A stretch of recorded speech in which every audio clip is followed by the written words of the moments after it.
لیکن عبادت مقصودہ نہیں ہے. مقصودہ کا مطلب نماز، حج، یہ سب چیزیں جو ہے نا مقصود میں آتی ہیں.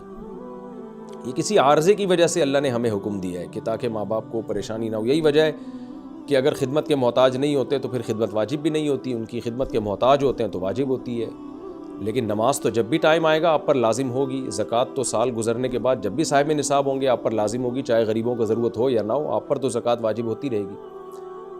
تو اب علماء کا اختلاف ہوا ہے کہ اگر کوئی شخص درود شریف کی منت مانتا ہے تو کیا اس پر درود شریف کی منت پوری کرنا لازم ہے؟ تو بعض علماء نے کہا کہ نہیں، کیونکہ درود شریف بھی عبادت مقصودہ میں سے نہیں ہے. اس کی پہلے میں اور آسان مثال دیتا ہوں، جیسے تلاوت. علماء کہتے ہیں اگر کوئی یہ منت مانتا ہے کہ اگر میں امتحان میں کامیاب ہو گیا تو میں 3 پارے تلاوت کروں گا، تو یہ منت پوری کرنا بھی واجب نہیں ہے، کیونکہ قرآن پڑھنا بہت زیادہ ثواب تو ہے لیکن عبادت مقصودہ نہیں ہے.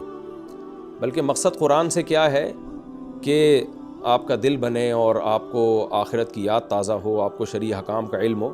ثواب بہت ہے، ہر ثواب کا کام اصطلاحی عبادت نہیں ہوتا، خوب سمجھ لیں. عبادت کی بھی 2 قسمیں ہیں، ایک عبادت ٹرم ہے، اصطلاح ہے، اور ایک عبادت مجازن. ہم عبادت ہر اچھے کام کو عبادت کہتے ہیں. اس لحاظ سے تو کھانا کھانا بھی عبادت ہے کہ اگر آپ کی نیت اچھی ہے اس سے. لیکن ایک ہوتی ہے مقصود عبادت، تو مقصودہ عبادت میں سے نہیں ہے. ثواب بہت ہے قرآن کی تلاوت کرنا، اللہ سے محبت کی علامت ہے. بغیر سمجھ کے پڑھنا بھی بہت بڑی نیکی ہے، قرآن بغیر سمجھ کے پڑھنا بھی. لیکن قرآن کی تلاوت کی منت جو ہے وہ منعقد نہیں ہوتی. تو اسی طرح اب یہ اختلاف ہوا ہے کہ اگر کوئی درود شریف کی منت مان لیتا ہے کہ اگر میں امتحان میں کامیاب ہو گیا تو میں 100 دفعہ درود شریف پڑھوں گا، تو کیا یہ منت پوری کرنا واجب ہے یا نہیں؟ تو بعض علماء کہتے ہیں کہ واجب نہیں ہے. وجہ اس کی ہے کہ درود شریف عبادت مقصودہ نہیں ہے، کیونکہ درود شریف کا مقصد تو یہ سید الانبیاء محمد صلی اللہ علیہ وسلم سے محبت کا اظہار، تو یہ نماز روزے کی طرح نہیں ہے. لیکن راجح قول یہ ہے جس پہ فتویٰ دیا گیا ہے کہ یہ منت پوری کرنا واجب ہے، کیونکہ درود شریف عبادت مقصودہ ہے، اور عبادت مقصودہ ہے اور اس کی جنس میں سے واجب بھی ہے، فرض بھی ہے. تو فرض کیسے ہے؟ کیونکہ قرآن نے ہمیں حکم دے دیا. اب زندگی میں ایک دفعہ درود شریف پڑھنا فرض ہو گیا. یہ مسئلہ تو آسانی سے سمجھ میں آ گیا کہ فرض کیسے. اب یہ ایک سوال پیدا ہوتا ہے عبادت مقصودہ کیسے ہے؟ نبی صلی اللہ علیہ وسلم کی تو عبادت جائز ہی نہیں ہے. اس کا بڑا دلچسپ جواب دیا حضرات فقہا نے کہ درود شریف اصل میں اللہ کی عبادت ہے جو ہم اللہ کو خوش کرنے کے لیے کرتے ہیں، کیونکہ اللہ نے ہمیں آرڈر دیا ہے. اور اس میں عبادت کا عنصر، عبادت کہتے ہیں جس کی جو ہے وہ جس میں عبودیت کا عنصر ہو، آپ بطور غلام جو کام کر رہے ہو، جس میں آپ کو لاجک پوچھنے کی بھی اجازت نہیں ہوتی. جیسے 5 نمازیں فرض ہیں نا، کیوں فرض ہیں؟ بھئی لاجک کی ہمیں حکم نہیں، ہم نے پڑھنی ہے. روزہ فرض ہے، اس کی حکمتیں اللہ نے بیان کی، لیکن وہ حکمتیں نہ بھی ہوں تو روزہ رکھنا پڑے گا. تو درود شریف بھی عبادت مقصودہ میں سے ہے، اس لیے کہ اللہ نے ہمیں حکم دیا تو ہم اللہ کو خوش کرنے کے لیے اللہ کی غلامی کے طور پر پیغمبر پر درود بھیجتے ہیں. تو اس سے درود شریف کی اہمیت بہت زیادہ بڑھ جاتی ہے، اور اس میں بہت ساری حکمتیں حاصل ہو جاتی ہیں کہ ہم اللہ کو راضی کرنے کے لیے، کیونکہ اللہ نے ہمیں حکم دیا ہے، جیسے نماز کا حکم دیا، زکوٰۃ کا حکم دیا. اللہ نے کہا کہ تم یہ عبادت کرو گے میری، یہ ہوگی میری، کیونکہ دعا عبادت ہے. دعا میں کیا ہوتا ہے؟ ہم اللہ سے بھکاریوں کی طرح مانگتے ہیں. تو اللہ نے کہا اور دعائیں تم مانگو نہ مانگو، یہ والی تو اسپیشلی تم پہ فرض ہے. ایک تو علی طلاق دعا مانگنا ہے نا، لیکن اسپیسیفک کوئی مخصوص دعا مانگنا تو فرض نہیں ہے. لیکن یہ والی دعا مانگنا ہم پہ اللہ نے فرض کیا ہے کہ تم نے پیغمبر کے لیے رحمت کی دعا کرنی ہے، یہ تم پہ فرض ہے، یہ مجھے خوش کرنے کے لیے فرض ہے. تو یہ عبادت ہے، لیکن اللہ کی عبادت ہے اور نبی کے لیے دعا ہے یہ. تو اس سے درود شریف کی اہمیت بھی بہت بڑھ جاتی ہے، اور ہمیں سید الانبیاء صلی اللہ علیہ وسلم کی اہمیت کا بھی پتہ چلتا ہے کہ اللہ نے پیغمبر پہ درود بھیجنے کو اپنی عبادت قرار دے دیا ہے. تو سید الانبیاء صلی اللہ علیہ وسلم کی بھی ویلیو بہت زیادہ بڑھ جاتی ہے. جیسے قرآن میں آتا ہے نا کہ وَرَفَعْنَا لَكَ ذِكْرَكَ، ہم نے آپ کے تذکرے کو بلند کیا ہے. تو کیسے بلند کیا؟ علماء نے اس کا جواب دیا کہ نماز میں بھی درود شریف ہے، اور اتحیات میں نبی صلی اللہ علیہ وسلم پہ سلامتی بھیجنے کو اتحیات کا حصہ بنا دیا گیا ہے، اور اذان میں اشہد ان لا الہ الا اللہ کے ساتھ اشہد ان محمد رسول اللہ کو بھی ایڈ کیا گیا ہے. تو اس سے سید الانبیاء صلی اللہ علیہ وسلم کی بہت زیادہ فضیلت ثابت ہوتی ہے. تو اس لیے درود شریف کا اہتمام کرنا چاہیے. جیسے شریعت میں بعض عبادتیں بعض اوقات میں زیادہ پسندیدہ ہیں. آپ دن میں نوافل پڑھیں اس کا بھی ثواب ملتا ہے، لیکن یہ نوافل آپ رات کے آخری حصے میں پڑھیں تو تہجد بن جائے گی، بہت زیادہ ثواب ہو جائے گا.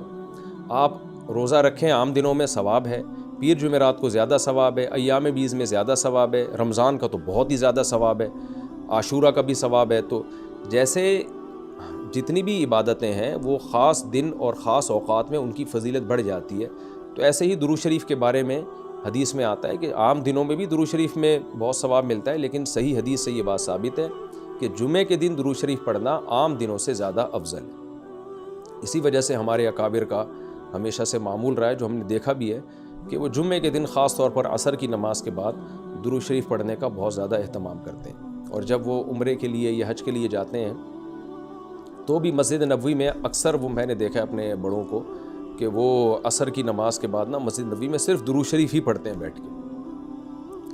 ایک تو وہ جگہ ایسی ہے کہ جہاں سید الانبیاء صلی اللہ علیہ وسلم کا روضہ اطہر ہے سامنے، اور پھر وہاں جمعے کا دن بھی ہو تو، اور پھر عصر کا وقت جو ہے وہ قبولیت کا وقت ہوتا ہے جمعے کے دن، جیسے کہ حدیث میں آتا ہے نا جمعے کے دن ایک گھڑی ایسی ہوتی ہے جس میں دعا رد نہیں ہوتی، تو جمہور علماء اس طرف گئے ہیں کہ اس سے عصر کا ٹائم مراد ہے، اگرچہ اس میں اختلاف ہے لیکن جمہور اس طرف گئے ہیں کہ عصر کا وقت مراد ہے۔ تو جمعے کے دن عصر کے وقت درود شریف کا اہتمام کرنا چاہیے، اور ویسے بھی اگر آپ کو عصر کے وقت ٹائم نہیں ملتا تو جمعے کی نماز کے لیے آپ وقت سے بہت پہلے آ جائیں، نہا دھو کے تیار ہو کے اگلی صف میں بیٹھیں، اور خطیب صاحب کا بیان شروع ہونے سے پہلے آپ تحیۃ المسجد پڑھنے کے بعد درود شریف کی کثرت کیا کریں، تو اس کے بہت زیادہ فضیلت ہے اور ہمیں اللہ نے حکم دیا ہے۔ اور علماء نے بیان کیا کہ درود شریف کو جو اللہ نے ہم پہ لازم کیا نا، اس میں ایک حکمت یہ بھی ہے کہ سید الانبیاء صلی اللہ علیہ وسلم کی بشریت ہمارے ذہن میں اور اچھی طرح بیٹھ جائے، کیونکہ پچھلی امتیں جو تباہ و برباد ہوئی ہیں وہ اس لیے ہوئی ہیں کہ انہوں نے پیغمبروں کو اتنا اونچا مقام دیا کہ اللہ کے برابر لے آئے، جیسے عیسائیوں نے حضرت عیسیٰ کو اللہ کا بیٹا بنا دیا معاذ اللہ، اور ہمارے یہاں بھی جو بدعتی لوگ ہیں انہوں نے سید الانبیاء کو حاضر ناظر مشکل کشا کیا بنا دیا، تو شرک کرنے لگے۔ تو درود شریف میں ایک حکمت یہ بھی ہے کہ جب ہم نبی کے لیے دعا کرتے ہیں اللہ تعالیٰ سے کہ اللہ سید الانبیاء پر اپنی خصوصی رحمتیں نازل فرما اور آپ پر سلامتیاں بھیج، تو اس سے ہمیں یہ بھی پتہ چلتا ہے، یہ عقیدہ ہمارے دل میں بیٹھتا ہے کہ محمد صلی اللہ علیہ وسلم بھی اللہ کی رحمت کے محتاج ہیں، تبھی تو ہمیں حکم دیا جا رہا ہے کہ ان کے لیے دعا مانگو۔ ہاں یہاں ایک اشکال ہو سکتا تھا اس کا کہ بھئی اچھا اس کا مطلب نبی ہماری دعا کے محتاج ہیں، تو نہ نبی ہماری دعا کے محتاج نہیں ہے، اللہ کی رحمت کے محتاج ہے۔ ہم دعا نہیں بھی مانگیں گے تو اللہ اپنے حبیب صلی اللہ علیہ وسلم پر رحمت بھیجے گا، لیکن اللہ نے ہمیں حکم یہ دیا تاکہ ہماری نظر میں یہ عقیدہ اور اچھی طرح مضبوط ہو جائے کہ تم بھی پیغمبر کے لیے اللہ سے دعا مانگا کرو۔ اس سے پتہ چلتا ہے پیغمبر تمہاری دعا کے محتاج ہوں یا نہ ہو، لیکن اللہ کی رحمت کے بہرحال محتاج ہیں، اور پیغمبر بھی اس لائق ہیں کہ ان کے لیے دعا مانگی جائے، اور یہ اس سے ان کا مرتبہ کم نہیں ہوتا بلکہ مرتبہ بڑھ جاتا ہے، کیونکہ پیغمبر نے ہمیں یہ سکھایا ہے کہ یا ایھا الناس انتم الفقراء الی اللہ، اے لوگو تم سب کے سب اللہ کے در کے محتاج ہو۔ اور یہ جو میں نے کہا کہ پیغمبر اس لائق ہیں کہ ان کے لیے دعا مانگی جائے، تو اس کا کوئی یہ مطلب نہ لے کہ پیغمبر ہماری دعا کے محتاج ہیں، یہ میں بار بار بتا چکا ہوں، ہماری دعا کے محتاج نہیں ہیں، لیکن اللہ تعالیٰ یہ چاہتے ہیں کہ میں پیغمبر پر رحمت بھیجوں لیکن اس میں امتیوں کا حصہ پڑ جائے۔ حضرت مولانا اشرف علی تھانوی رحمہ اللہ نے اس کی ایک مثال دی ہے کہ جیسے کسی بادشاہ کو اپنے شہزادے سے بہت زیادہ محبت ہے، وہ ویسے ہی اس کو گفٹ دینا چاہتا ہے، اور آپ کو پتہ ہے کہ اس نے یہ گفٹ دینا ہے، لیکن آپ جا کے بادشاہ سے سفارش کر دیتے ہو کہ بھئی ان کو یہ گفٹ دے دو۔ اس میں آپ کا مقصد یہ ہوتا ہے کہ بادشاہ نے تو کرنا ہی ہے، تو بادشاہ کے دل میں ہمارا مقام بھی بڑھ جائے گا کہ دیکھو جو کام میں چاہتا ہوں تو یہ بھی مجھ سے وہی چاہتا ہے، اور اس سے نبی صلی اللہ علیہ وسلم سے بھی آپ کا تعلق بڑھ جائے گا، اور یعنی جو شہزادہ ہے نا اس سے بھی تعلق بڑھ جائے گا آپ کا۔ تو جب ہم اللہ سے دعا مانگتے ہیں نبی کے لیے تو ہمارا اللہ کا ریلیشن بھی بڑھتا ہے، اس سے اللہ خوش ہوتا ہے کہ دیکھو میرے حبیب کے لیے یہ بھی مجھ سے کہہ رہے ہیں رحمت بھیجنے کا، اور سید الانبیاء سے بھی ہمارا تعلق بڑھ جائے گا۔ قیامت کے دن یہ چیز سفارش میں معاون اور مددگار ہو سکتی ہے۔ ان الذین یؤذون اللہ ورسولہ، بے شک وہ لوگ جو اللہ اس کے رسول کو تکلیف پہنچاتے ہیں، اللہ کو تو ظاہر ہے کوئی تکلیف نہیں پہنچا سکتا، یہاں بھی مجازاً اس کو تکلیف سے تعبیر کیا، اللہ کے حکام کی نافرمانی، اور یعنی اللہ نے اپنے رسول کی تکلیف کو اپنی تکلیف قرار دیا ہے۔ لعنہم اللہ فی الدنیا والآخرہ، ان پر دنیا اور آخرت میں لعنت ہوتی ہے، کیونکہ منافقین یہی کام کر رہے تھے نا، میں نے بتایا کہ سورت کا حاصل یہی ہے، اس میں اہم مضمون یہی بیان ہوا ہے۔ وَأَعَدَّ لَهُمْ عَذَابًا مُهِينًا، اور اللہ نے ان کے لیے ذلت والا عذاب تیار کر کے رکھا ہے۔ والذین یؤذون المؤمنین والمؤمنات، اور وہ لوگ جو مومنین اور مومنات کو تکلیف دیتے ہیں، عام مسلمانوں کو تکلیف دیتے ہیں، بغیر مکتسبوا، بغیر اس کے کہ جو انہوں نے کمایا، یعنی ایسے کاموں کو ان کی طرف منسوب کر کے تکلیف دیتے ہیں جو کام انہوں نے کیے نہیں ہیں، پروپیگنڈا کرتے ہیں، بدگمانیاں پھیلاتے ہیں، تو فقد احتملوا بہتانا، تو تحقیق ان لوگوں نے بہت بڑا بہتان اٹھا لیا۔ بہتان کہتے ہی بہت بڑے جھوٹ کو ہیں، وہ اثما مبینہ، اور کھلا گناہ، کیونکہ تکلیف کا ایک ذریعہ یہ بھی ہے کہ کوئی بھی اچھا کام کر رہے ہو، آپ اس کی نیت میں شک کرنا شروع کر دو، حالانکہ وہ بری نیت نہیں تھی اس کی، اس میں منفی پہلو تلاش کرنا شروع کر دو۔